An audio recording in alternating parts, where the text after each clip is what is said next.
இன்னைக்குப்பா நம்ம ஹெல்த்தியான பிரேக்ஃபாஸ்ட் செய்ய போறோம். இது வந்து உடம்புக்கு ரொம்ப நல்லது, வெயிட் லாஸ்க்கு ரொம்ப யூஸ்ஃபுல்லா இருக்கும். தண்ணி கொஞ்சம் கொதிச்சிருக்குப்பா, லைட்டா கொதிச்சிருக்கு. இப்போ நம்ம பாலக்கீரை வந்து இந்த சுடு தண்ணியில் அப்படியே போடுறோம். ஒரு பிடி பாலக்கீரை இருக்கு, அதை வந்து இந்த சுடு தண்ணியில் போட்டுறணும். போட்டுட்டு கேஸ் ஆஃப் பண்ணிடணும். பாலக்கீரை வந்துப்பா நம்ம சுடுதண்ணியில் போட்டிருக்கோம். உடனே நம்ம எடுத்து அப்படியே இந்த பக்கத்தில் இருக்க பச்சை தண்ணியில் உள்ள போட்டுறணும்.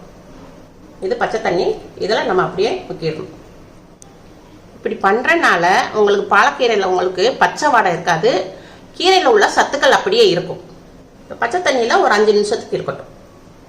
இதில் நான் 1 கிளாஸு பாசி பயிர் எடுத்து வச்சுருந்தேன். எடுத்ததில் இப்போ நல்லா கழுவிட்டு இதை வந்து நைட்டு ஃபுல்லாக ஊற வச்சிடணும். ஊற வச்சு இப்படி வந்திருக்கு. இது வந்து ஃபுல்லாக ஊறி இருக்கு. முளை கட்டணும்னு அவசியம் இல்லை, நீங்கள் ஊறினா மட்டும் போதும். எனக்கு வந்து முளை கட்டிடுச்சு. இதே கிளாஸில் ஒரு 1/4 கிளாஸ் பச்சரிசி எடுத்திருக்கேன். நீங்கள் அதையும் நைட்டே ஊற வச்சுட்டேன். இப்போ இதை வந்து நம்ம எல்லாத்தையும் மிக்சி ஜாரில் போட்டுக்கிடுவோம். ஊற வச்ச அரிசியையும் போட்டுக்கிடுவோம். ஒரு 7 சின்ன வெங்காயம் அதையும் போட்டுக்கிடுவோம். வெயிட் லாஸுக்கு சின்ன வெங்காயம் தான்ப்பா எடுக்கணும். ஒரு 4 பச்சை மிளகாய்,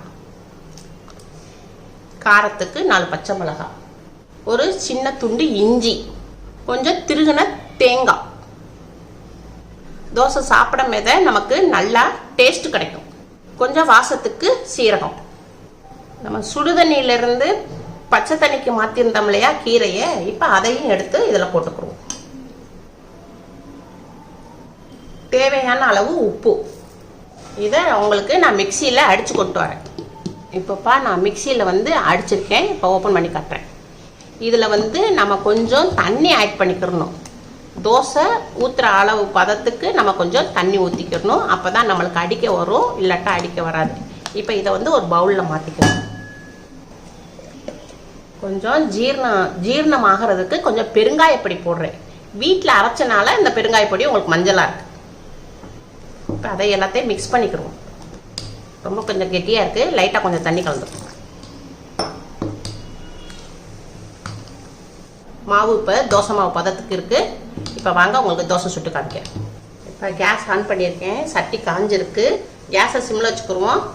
இப்போ வந்து நான் ஒரு வெங்காயத்தை வச்சு தேய்ச்சிக்கிறேன்.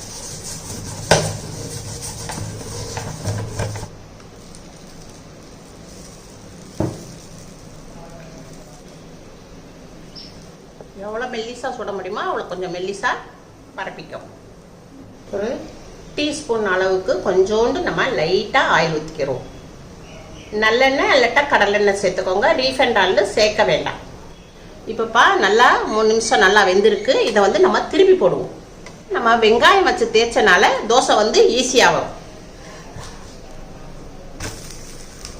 கேஸ் ஸ்லோலே வச்சு திருப்பி போட்ட பக்கமும் வேக வச்சுக்கிடுவோம். தோசை வெந்துருச்சு. இப்போ நம்ம எடுத்துக்கிறோம். இதை அவ்வளோதான்ப்பா, ஹை ப்ரோட்டீன் தோசை ரெடி ஆயிடுச்சு. நல்லா சாஃப்டாக நல்லா இருக்குப்பா, சூப்பராக இருக்குது. நல்லா எல்லா பக்கம் நல்லா வெந்துருச்சு. இதில் ப்ரோட்டீன் அதிகமாக இருக்குது. நம்ம உடம்புக்கு தேவையான சத்துக்கள் எல்லாம் நமக்கு கிடைக்குது. உங்கள் வீட்டில் செஞ்சு பாருங்கள். அம்மாக்களை ஷேர் பண்ணுங்கள்.